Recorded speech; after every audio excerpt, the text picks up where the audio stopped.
Man, that was great having those kids. But when Noah started giving me instructions, I was a little bit afraid that this illustration wasn't going to work.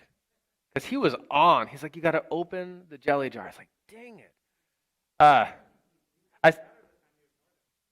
yeah, well, or that.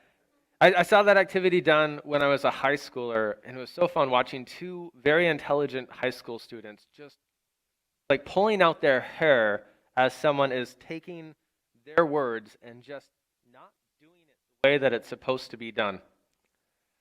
Well, this morning we're going to be in Isaiah chapter 28 and 29, and we're going to look at the Israelites and the people of Judah who are taking God's word and not doing it the way that it's supposed to be done. And a brief explanation, I'm reading out of the New Living Translation because Isaiah is somewhat hard to understand for us as Americans. We don't live in Israel, we're not familiar with the place names, and we don't deal in poetry very often. So I really like the way the New Living does things, but there's two moments in the passage where they interpret something one way, other Bible scholars and translators interpret a different, and so I'll have it crossed out and something else written there. And I'm not a heathen, and the words of Scripture matter. It's just at this point there's an interpretive move, and I want to change it. So here we go. Let's read. What sorrow awaits the proud city of Samaria? If you don't know, Samaria is the capital city of the northern nation of Israel. And during the book of Isaiah, the northern nation of Israel, though they're related to the southern kingdom of Judah, they're enemies right now. They're attacking one another. So this is sorrow coming upon the enemies of Judah. Yes. What sorrow awaits the proud city of Samaria? The glorious crown of the drunks of Israel. It sits at the head of a fertile valley, but its glorious beauty will fade like a flower. It is the pride of a people brought down by wine. For the Lord will send a mighty army against it. Like a mighty hailstorm and a torrential rain, they will burst upon it like a surging flood and smash it to the ground. The proud city of Samaria, the glorious crown of the drunks of Israel, will be trampled beneath its enemies' feet. And all God's people go, yeah. Like this is good news if you're southern Judah. This is destruction coming upon your enemies. This capital, it sits at the head of a fertile valley, but its glorious beauty will fade like a flower. It's just going to get sad and wilty. And whoever sees it will snatch it up as an early fig is quickly picked and eaten. Like this gem of a city is ripe for plunder and conquest. And God is going to judge northern Israel by bringing in an enemy nation that says, oh, we can take that. Just like you and your little strawberry patch, like the first ripe strawberry of spring. That one doesn't go into the refrigerator. It goes straight from like garden to mouth, potentially being passed through water first, maybe. It looks so good, and it's going to be destroyed. And after judgment, verse 5, then at last, the Lord of heaven's armies will himself be Israel's glorious crown. It won't be their proud city anymore. God's going to be their crown. He will be the pride and joy of the remnant of his people. He will give a longing for justice to their judges. He will give great courage to their warriors who stand at the gates. With this theme that we see throughout Isaiah, that God is judging his people for their sin, but in his compassion, a remnant will remain. God, through judgment, will then restore and redeem his people and make them the way that they've always meant to be. But one of the images that we've been getting throughout these first verses is this notion of drunkenness, of debauchery and inebriation. Like, did these leaders of Israel just simply have a drinking problem? Maybe they did. But if we go back to Isaiah chapter 5, we see this. Woe to those who call evil good and good evil. They've got things totally backwards. Who substitute darkness for light and light for darkness. Woe to those who consider themselves wise and judge themselves clever. Woe to those who are heroes at drinking wine, who are champions at pouring beer, who acquit the guilty for a bribe and deprive the innocent of justice. So we're dealing in poetry and we're dealing in these metaphorical images. And so it's not just a drinking problem that we're talking about. We're talking about people who live in a certain camp. And in this camp, not only are they, wandering around, stumbling and drunk, they're also people who commit injustice against the poor and the needy. They're also people whose standards are totally backwards compared to God's. They're also people who think they have life figured out. They are clever and wise in their own eyes. And these are all describing a certain type of people. This is one camp in Isaiah. We're going to see another one. So, summarizing the first 6 verses, Yahweh is going to judge northern Israel, but after judgment, the people will be restored and they'll worship Yahweh. All right. Now, however, and this is one of the things, it says, these also reel from beer. And it's left to us as interpreters to figure out who are we talking about, and I think we're talking about Judah. So now, however, Judah is led by drunks. It's not just northern Israel who's in this camp. Judah is as well. Now, however, Judah is led by drunks who reel with wine and stagger with alcohol. The priests, who are not allowed to drink according to Mosaic law, and prophets stagger with alcohol and lose themselves in wine. They reel when they see visions, and they stagger as they render decisions. And their tables are covered with vomit and filth. Excrement is everywhere. Like, ew, this is gross.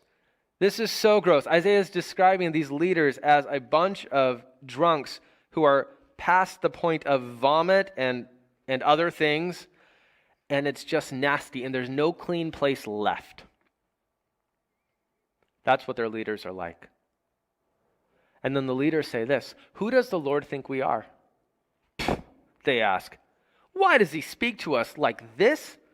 Are we little children just recently weaned?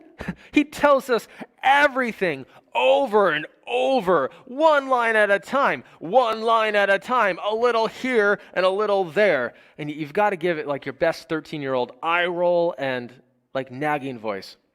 This is what God's people are saying back to God. In response to God's word and in response to Isaiah's message, they're like, who do you think we are? You think we're a bunch of stupid kids? Like, you're just nagging us. You're just giving rule after rule. That's all you ever talk to us, Isaiah. Just one rule after another. Come on, God.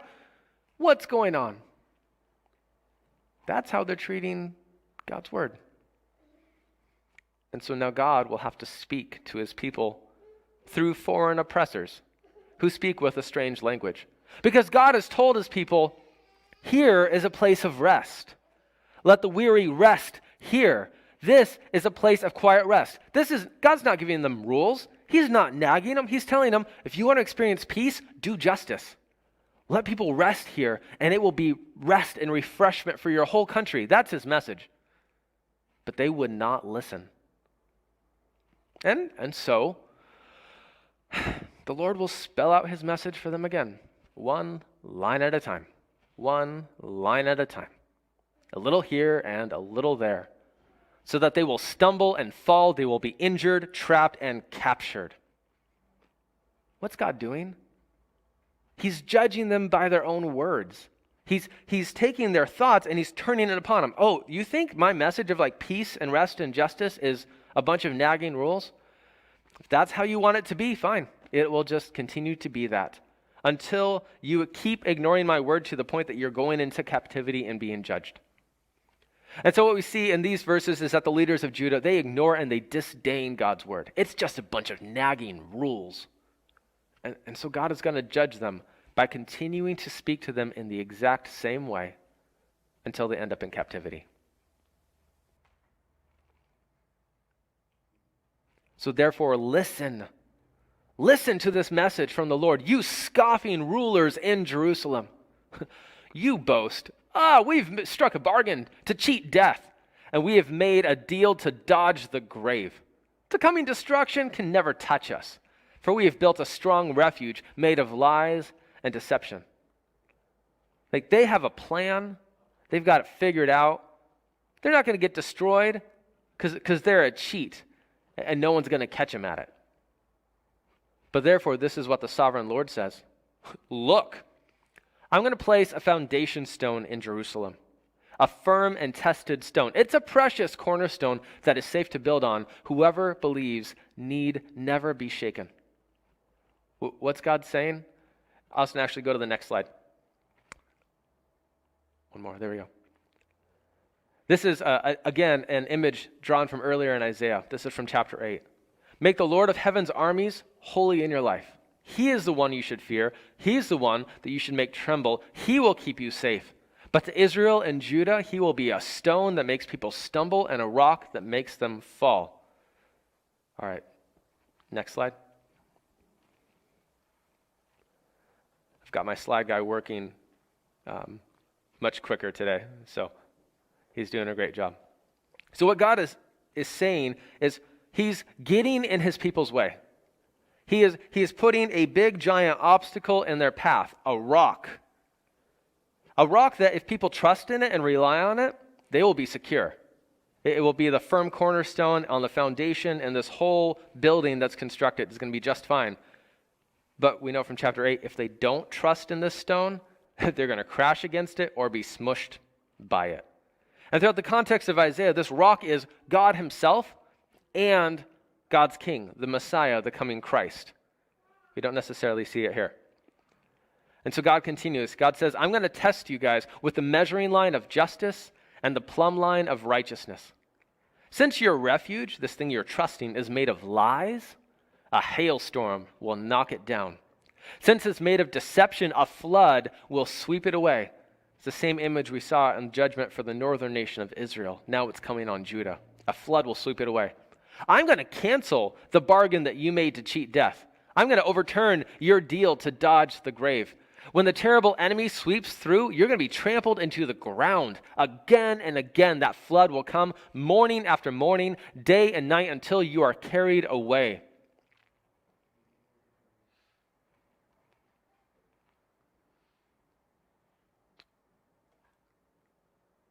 Keep going, Austin.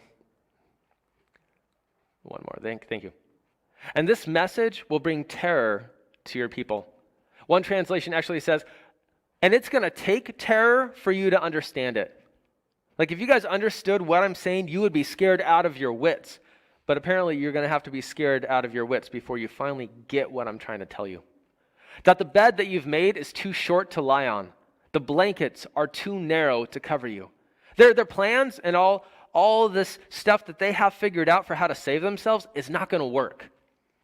It's like I had a homeless guy camped out on the back porch here at the church one morning, and it was a cold morning, and I come up, and there's this person underneath this thin blanket who's just thrashing around. And I was trying to figure out, like, what is going on here?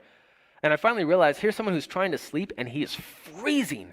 He is so cold because this blanket that he's trying to use to keep warm is not doing the trick. That's what Judah's plans are going to be like. Like, oh, you're going to trust that? It's not going to work. Because the Lord is going to come as he did against the Philistines at Mount Perazim and against the Amorites at Gibeon. I can tell all of you guys are well versed in ancient Israelite battle lore, but let me fill you in because this is just something cool. At Mount Perazim, God defeated the Philistines for King David. And King David said, the Lord has burst through my enemies like water bursting out in a flood. And at Gibeon, again, the Lord conquered the enemies of Israel underneath the rulership of Joshua by raining great hailstones down from heaven. And twice so far already in this passage, we have judgment coming on God's people, like a judgment of hail and a judgment of flood. Upon northern Israel, hail and flood. Upon southern Judah, like a hail, like a flood. What do we see? We see God's doing his strange, miraculous, wonderful work, only it's not against the enemies of God's people, it's against God's people. And God's going to come do a strange thing. He's going to come do an unusual deed because the Lord of heaven's armies, has plainly said that he is determined to crush the whole land. So scoff no more, or your punishment will be even greater. You who ignore God's word, quit mocking it, or it's going to be worse. And so we see in this section, just ignoring God doesn't work. He's not giving you that option. He is going to come and show Judah's leaders that he is the only one worth trusting, and all of their plans will be blocked, and the things that they're trusting will fail. When I was a teenager, my dad and I were building a sword for a play that we were a part of. And there came the point where we needed to make the cross guard, and we needed to drill a hole through this small piece of metal. And as we're about to drill, we asked ourselves the question, do we need a clamp for this? And we thought, no, it should be fine. I'll just hold it really tight. Yeah, you guys know where the story is going, So yeah, we started drilling in, and sure enough, that metal bit caught the metal, and all of a sudden, this thing just starts turning at a few hundred RPMs, and it just smashes me right in the knuckle. I have a small scar to this day because my plans and my strength were not sufficient on the day of trouble. That's what God is going to show his people. If they don't trust in him, things aren't going to work out too well. Now listen to me, oh you mockers. Listen, pay close attention. Does a farmer always plow and never sow?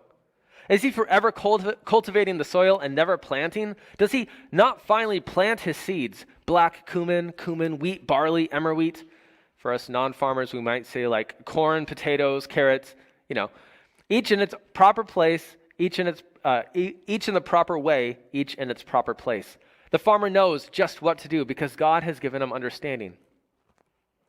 How do we get to farmers? Isaiah, what are you doing? And he goes on, a heavy sledge is never used to thresh black cumin. Rather, it is beaten with a light stick. A threshing wheel is never rolled on cumin. Instead, it is just beaten lightly with a flail. Grain for bread is easily crushed, so he doesn't keep on pounding it. He threshes it under the wheels of a cart, but he doesn't pulverize it. The Lord of heaven's armies is a wonderful teacher, and he gives the farmer great wisdom. Okay? What's going on? Actually, I love what Isaiah is doing here. He's saying that God is like a wise farmer in that he knows exactly how much discipline it's going to take to bring his people back to him. Again, growing up, my mom had a big garden, and at the beginning of the planting season, she'd take the rototiller and we'd run it over the garden soil. Like if you were the dirt experiencing a rototiller, you'd be going, ow, ow, ow, ow, ow, ow, ow.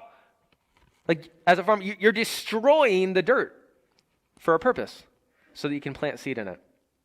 And then come harvest time, what are you doing? You are like breaking these plants apart so that you can get the fruit, you can get the kernel. And you use only the necessary amount of force to do it. Otherwise, you're going to ruin your food. If we're going to use a construction metaphor, we might say you don't put in a finishing nail with a sledgehammer. It's just way too overpowered. And this is wisdom from God. That just as the farmer knows the right amount of force to harvest his crops, so God is going to use only what is necessary to bring his people back to him. His discipline is just what is required and no more. He's not being mean and vindictive and spiteful. He's being a good father to you. A harsh father because of what you're doing. But he's wise. And now we're into chapter 29. What sorrow awaits Ariel, the city of David? Year after year, you celebrate your feasts. You think just time's going to keep going on like it's always gone. But look, I'm going to bring disaster upon you. And there will be much weeping and sorrow, for Jerusalem will become what her name Ariel means, an altar covered in blood. God is going to judge Jerusalem. But whose blood is it? Verse 3, I will be your enemy. I'm going to surround Jerusalem and attack. I'm going to be your enemy, surrounding Jerusalem and attacking its walls. I'm going to build siege towers and destroy it. And then deep from the earth you're going to speak. From low in the dust your words will come. Your voice will whisper from the ground like a ghost conjured up from the grave. You're just so smushed down that when you speak, little tendrils of dust and smoke are carried off into the wind. You are totally ground up and defeated. But suddenly, your ruthless nations will be crushed like the finest of dust, even more than you were. Your many attackers will be driven away like chaff before the wind. Suddenly, in an instant, I, the Lord of heaven's armies, will act for you. with thunder and earthquake and great noise and whirlwind and storm and consuming fire. And all the nations fighting against Jerusalem will vanish like a dream. Those who are attacking her walls will vanish like a vision of the night. Because a hungry person dreams of eating, but he wakes up and he's still hungry. And a thirsty person dreams of drinking, but is still faint from thirst when the morning comes. So it's going to be with your enemies, with those who attack Mount Zion. There's going to come a day when I'm going to punish you, and you guys will be down in the dirt, and your enemies will think that they have you in the bag. Like they have already partway chewed and are about to swallow. And then in a moment, in an instant, I'm coming to rescue you. And they will vanish. And you will just be taken away from their grasp, and they won't know what hit them. They'll just be gone. Like cotton candy put in water. Just this miraculous thing is disappearing. This is God's plan for his people, that Judah is going to experience harsh judgment from foreign armies, but will be delivered miraculously by God. He still has a plan and hope for his people. And if you want to see what this looks like, just go read chapters 36 through 39. It's a story of what happened in Israelite history when God showed up to rescue his people from enemy nations. Are you amazed and incredulous? Don't you believe it? This message of hope and judgment that God has for his people, they're ignoring. Okay. Then go ahead and be blind. You are stupid, but not from wine. You stagger, but not from liquor. For the Lord has poured out on you a spirit of deep sleep. He's closed the eyes of your prophets and your visionaries. All the people who are supposed to be able to see, none of them can anymore.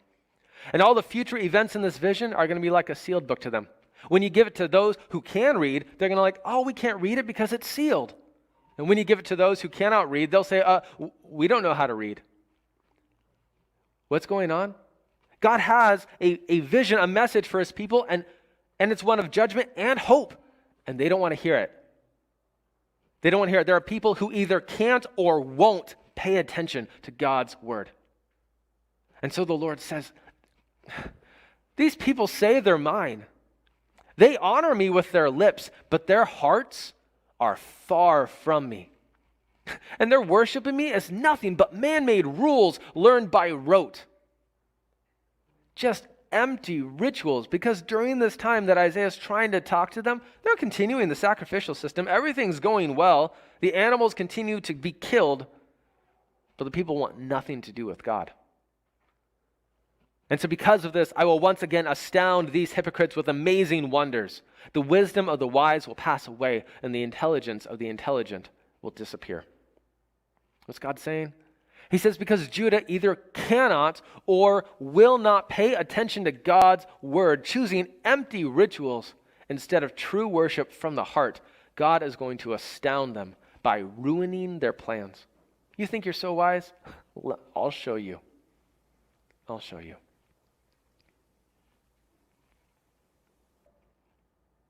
What sorrow awaits those who try to hide their plans from the Lord, who do their evil deeds in the dark. Oh, the Lord can't see us, they say. He doesn't know what's going on. How foolish can you be? Seriously? Like, he is the potter. Like, he's certainly greater than you, the clay. Like, he made you. You think you're fooling him? Should the created thing say to the one who made it, oh, he didn't make me? Does a jar ever say, oh, the potter who made me is stupid? What are you talking about? God's smarter than you. He's bigger than you. He made you. You think you're deceiving him? So my little 4-year-old, tucking him in bed, he says, oh, don't move my pillow. Oh, you have candy under here. Okay, yeah. It's like, what do you think you're trying to get away with? So here's what God's going to do soon, and it's not going to be very long. The forests of Lebanon will become a fertile field, and the fertile field will become a forest. Again, it's an interpretive move, and the New Living thinks that it's like a time of prosperity and flourishing, but I think more what's going on, this is a time of a big switcheroo. Everything is just being turned on its head. The forest becomes a field, and the field a forest. And this is what it looks like. You who are blind, who have made yourselves blind and deaf to the word of God, let me tell you what. In that day, the deaf, the actually deaf, will hear words read from a book. The actually blind will see through the gloom and darkness. And the humble will be filled with fresh joy from the Lord. And the poor that you're oppressing will rejoice in the Holy One of Israel. The low will be brought high. We're turning things upside down. But the scoffer will be gone. The arrogant will disappear, and those who plot evil will be killed. Those who convict the innocent by their false testimony will disappear. A similar fate awaits those who use trickery to pervert justice and who tell lies to destroy the innocent. We are turning things upside down. Your whole world will be upended. See, God is going to upend Judah's plans and the social order. And the blind and the sea, they're going to hear God's word, but the sinners and the mockers will be destroyed. You know, we picked the book of Isaiah because at the time that we chose it, the nation hadn't quite got to like election focus, and we're still on justice focus. And all throughout the book of Isaiah, we see this repeated refrain over and over that God cares about justice, that he sees the oppressed people of the world, that he knows the way that they're being mistreated, and you know what? He's going to do something about it. One day he's turning everything upside down. Only here he's doing it to his people. And that is why the Lord who redeemed Abraham says to the people of Israel, my people, one day, will no longer be ashamed or turn pale with fear. I've got a plan for them. For when they see their many children and all the blessings that I have given them, they will recognize the holiness of the Holy One of Jacob. They will stand in awe of the God of Israel.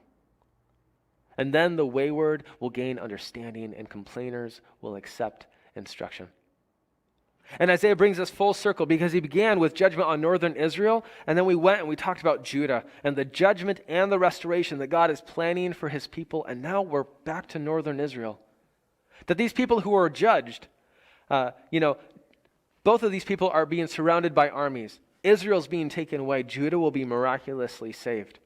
But God still has a plan for Israel. One day, they're going to see that God has a future for them. They're going to see children they knew nothing about. God has created a lineage for them, a hope, a future for them. And when they see God's blessings, then they're going to know just how holy God is. And they're going to recognize it, and they're going to speak of it, and they're going to stand in flabbergasted, dumbstruck, jaw-dropping. And then they will receive God's word. Then those who have gone astray will receive instruction, and the grumblers, the complainers, what an interesting contrast, will receive God's teaching. So one day northern Israel no longer is going to be afraid. They're going to see God's blessings, they're going to recognize his holiness, and they're going to stand in awe and receive his teachings. So we just covered a lot of ground. So let me just read through all those summaries one more time before we go into the response section. Yahweh's going to judge northern Israel, but after judgment, the people will be restored and they'll worship Yahweh. And the leaders of Judah, they ignore and disdain God's word. It's just a bunch of nagging rules, they say. And so God is going to judge them by continuing to speak to them in the exact same way until they end up in captivity. Ignoring God doesn't work. He doesn't give you that option. God is going to come and show Judah's leaders that he is the only one worth trusting, and all their plans will be blocked, and the things that they trust in other than him will fail. Because God's like a wise farmer. He knows exactly how much discipline it's going to take to bring his people back to him. So look out, Judah. You're going to experience really harsh judgment from foreign armies. But suddenly, miraculously, you will be delivered by God. Because your leaders, your prophets, your priests, they either cannot or they will not pay attention to God's word. Instead, they're choosing empty rituals instead of true worship from the heart. And so God is going to astound them by ruining their plans. God's going to upend Judah's plans and the social order. Everything's being turned upside down. And one day the blind will see and the deaf will hear God's word, but these sinners, these mockers, they're going to be destroyed. And one day, Northern Israel will no longer be afraid. They're going to see God's blessings, recognize his holiness, stand in awe of him, and then receive his teaching. So we learn a couple things about God's judgment here. One, we see that God is going to judge those who don't pay attention to his word. Like, he has people, they say that they honor him, but they don't actually want to listen to him. Does that sound familiar? You guys ever known someone like that? You guys ever been someone like that? We say we love God, we love his word, and that Bible or those Bibles, because we have a bunch of them, just look really pretty on our bookshelf and make us seem intelligent, and we like the way it kind of adds to the decorative feel of our home, but we never pick it up and read it. Anyone? Am I the only person who's ever gone through that? I was 19, and I was sitting in church, and the pastor stood up, and he presented a sermon from a text of Scripture that I didn't recognize, which is weird for me. I've been in church my whole life. I actually told some of my friends that, like, this book is what I base my life on, and then he's telling me something that's in there that I'd never seen. It was kind of scary. And we do this all the time. Even as Bible-believing Christians, we ignore God's word. And that's not okay. Kind of like when Noah was trying to tell me how to make that peanut butter and jelly sandwich, and I just started with just not paying attention to him at all. It's not good listening. It's not. God's going to judge those who ignore his word. It's sad. I was talking to a pastor the other day about some things that are just really common in our culture, even among Christians. And he just said, in the conflict between culture and the scriptures, culture wins 9 times out of 10. Because we're all for obeying God's word when it's convenient and when we like it. But when God's word says something other than that, we don't want to actually do it. Okay. And we see that God also will judge those who depend on themselves and their own plans. It's one of his unique, strange works. He says, if that's how you want it, that's what you want to trust in, okay, you can go ahead and trust in it. One of my most embarrassing moments, personally, was when I was in 8th grade and I thought I was awesome, or I could be awesome. And all I needed to do at my 8th grade graduation dance was to have 2 of my friends throw me up in the air. And the glory in my head of what this was going to be was awesome. And they're like, do you want us to catch you on the way down? I'm like, no, I'm going to land. Mentally, I had this picture of Spider-Man. Just trusting in my own strength. Yes, someone's holding their head. They know where the story is going. Maybe they've heard it before. I was trusting in my strength. And God's judgment is like, you want to do that? Okay. And so, of course, what happened is my feet went out from under me, and I came back, and I landed backwards like this on the concrete tile floor, and I snapped the growth plate in both of my wrists, and I missed the celebratory party the day afterwards. Yeah, I can tell you more about that later. Wasn't my wisest move. Let's just leave it at that. This is kind of what God's judgment is like sometimes. Sometimes he uses our own words and our own attitudes against us. But God is just and wise, and his judgment is just and wise. Like a farmer, he knows just how much effort it's going to take. We can trust him in that. He's not mean and capricious when it comes to his people. He will do exactly as he's promised to do, to restore them. We also see that God is in the way of his people. We could say he's actually in the way of the whole world. God has put himself in a place that no one can get by without facing him.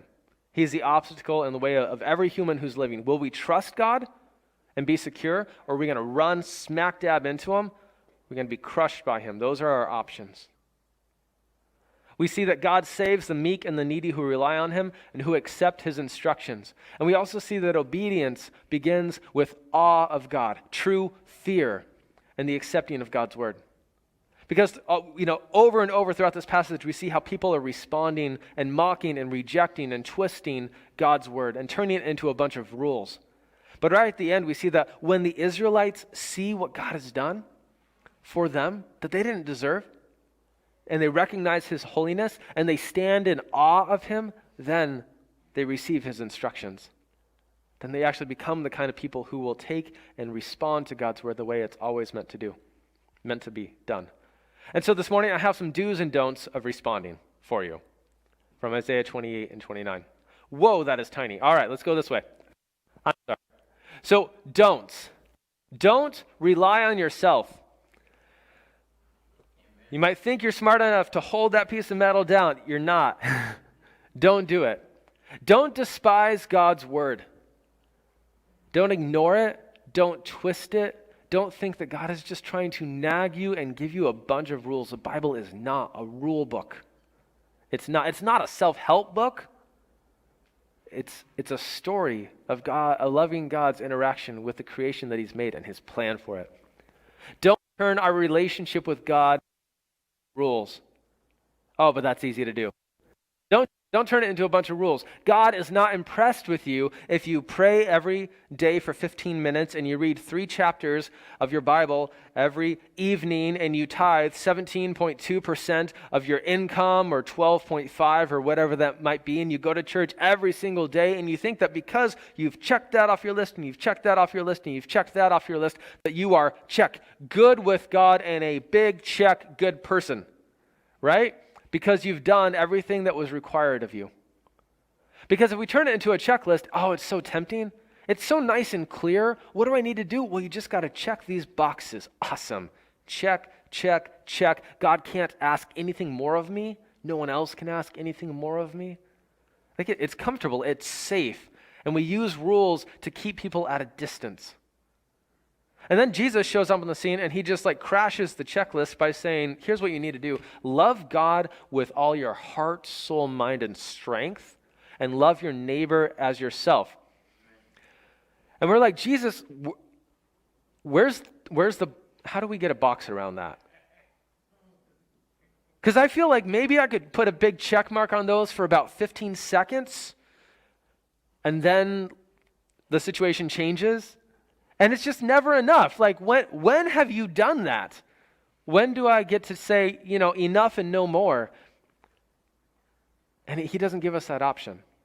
These rules, it's tempting, but it ruins our relationship with God, and God doesn't like it. It's like when I was taking Noah and doing exactly what he told me to do and frustrating the poor guy. He was doing a great job.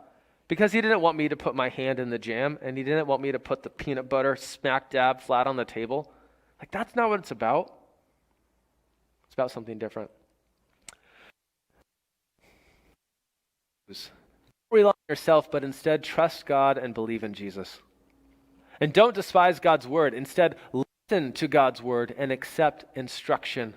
And don't turn our relationship with God into rules. Instead, let our awe and wonder of God be the source of all our obedience.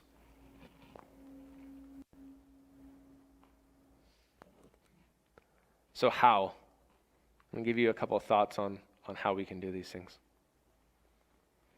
So instead of to trust God, to believe in Jesus, one, we got to choose to follow Jesus. I was reading a book, and a guy just made a really helpful analogy. He says, what is a disciple of Jesus? A disciple is someone who is actively listening to Jesus' words and modeling Jesus' example. Are you hearing and changing your life based on who Jesus is and what he's telling you to do? And he says, and you can have no knowledge of who Jesus is, and you decide that you're going to follow him, great, you have become a disciple. He says, and you can be a 70-year-old pastor of a church of 5,000 people, and if Jesus is no longer changing the way that you're living your life, you have ceased to be a disciple of Jesus. You're not following him anymore. We have to choose every day to follow after Jesus, to believe in him, to repent of our sins, to confess him as Lord and Christ as King, and be baptized. As a side note, if you've never been baptized and publicly proclaimed your allegiance to Jesus and your membership in his body, please do so. We'd love to talk to you about any of this. This is how we trust in God. We follow after his son that he sent. When it comes to listening to God's word and accepting instruction, I have a couple thoughts.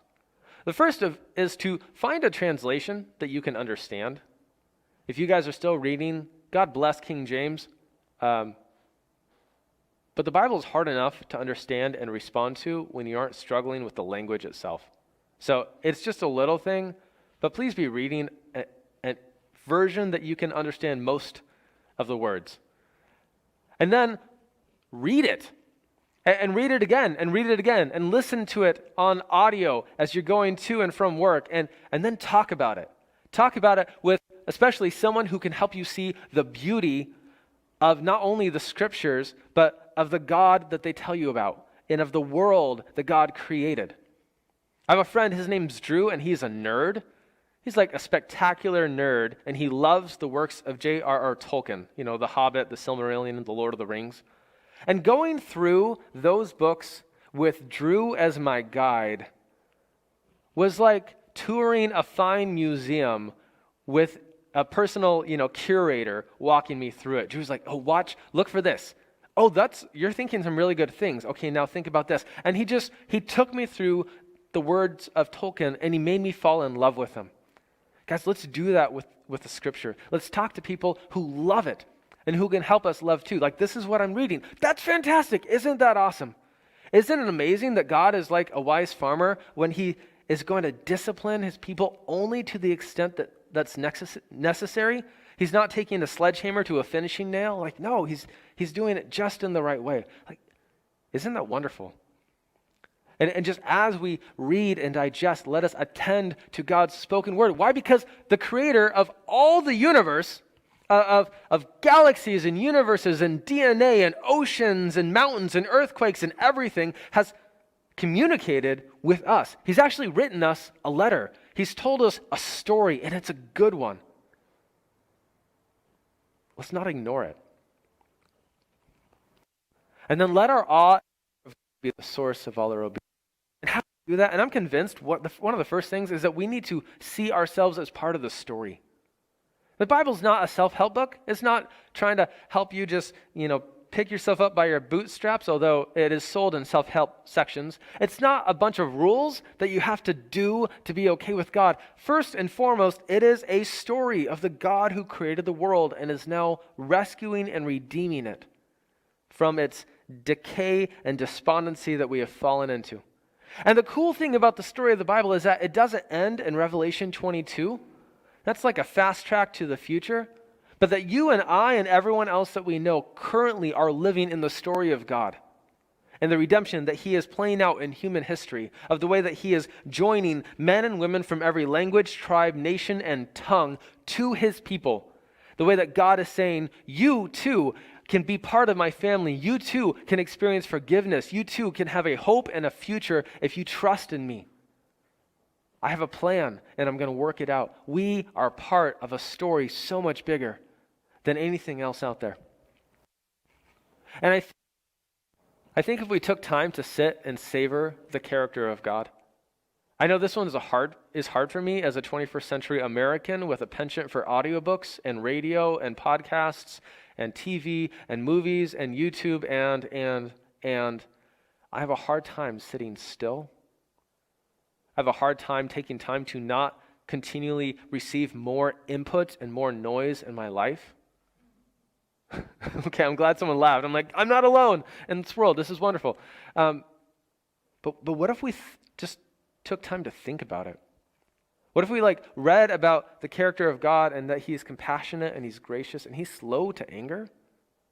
And what if the last time we blew up at that person at our work, at that customer who drives us crazy, at our kids who've pushed our buttons, at our spouse, or our loneliness, or at the TV, and we realize just how fast to get angry that you and I are, and we think about God and everything that he sees and his slowness to get angry, and the fact that he never flips a switch and then goes way overboard, but that he's always careful and measured in all that he does towards us to bless us and bring good. What if we thought and just wondered at that? Because there are things in this life that are so good and so beautiful that if we could just see them, we would be like, wow. A dad was telling me he took his kids on a road trip through some of the prettiest parts of Highway 101 along the coast of California and Oregon. And his kids were in the back of the RV watching Star Wars. And it's like sunset and it is perfect. And he's like, kids, get up here and see it. And his kids are like, yeah, Dad, it's nice. And he just realized my kids are not to the point where they can comprehend the beauty of this. A few years later, he took them to Mount Zion National Park. And they came through the tunnel, and all of a sudden they saw the park out in front of them. And from the back seat, he heard his kid go, whoa. And he realized his kids have got it. They're old enough now to appreciate the beauty. Let us be people in awe of God, in wonder at him. Learn to be impressed just by everything. Because if we can be impressed by, well, here's an example. I watched my mom, God bless her, just stop and wonder at a kid's toy. And she's feeling the fuzz of it. And I'm looking like, Mom, what's going on? You need a toy? And she says, you don't understand. This fabric, when I was a kid, they didn't make it this soft. When you guys were children, we didn't have the technology to make things that felt this soft. And here's a grown woman who's just in awe and wonder at a child's toy, at the technology that we've developed. I know a guy who became a Christian because he was staring at a leaf. And he realized the intricate structures and the beauty of just a single leaf. And he went, there's no way this happened by accident. And he chose to believe in God.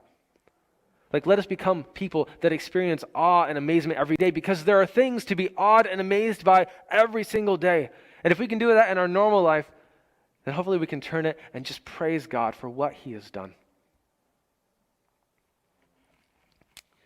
A quote from Albert: the most beautiful thing that we can experience is the mysterious. It's a source of all true art and science. And to borrow from Ray Lubeck, Einstein didn't quite take it far enough, also of worship. The most beautiful thing we can experience is mysterious. He to whom the emotion is a stranger, who can no longer pause to wonder and to stand in awe, is as good as dead. His eyes are closed. So guys, let's keep going. Let's keep reading. Let's keep listening until we are amazed and wonder at God's blessing, at God's holiness, and at God's word. Let's pray. Father, you are good and you are kind, and your love endures forever. Your faithfulness continues to all generations. We have not seen the end of your grace, Lord. We have not seen the end of your love. We have not seen the end of your justice and the goodness that you have promised to bring one day, and so we wait for you, Lord. Father, I pray for us that we would be people who trust you, who don't disdain and mock your word, but whose lives show the rest of the world just how precious and valuable and wonderful and deep and satisfying your word is. That we could become people who love you, who stand in awe and wonder at you, and who live lives that are characterized by that, who obey your word because we're in awe of what you've done, not because we've turned it into a bunch of rules, Lord.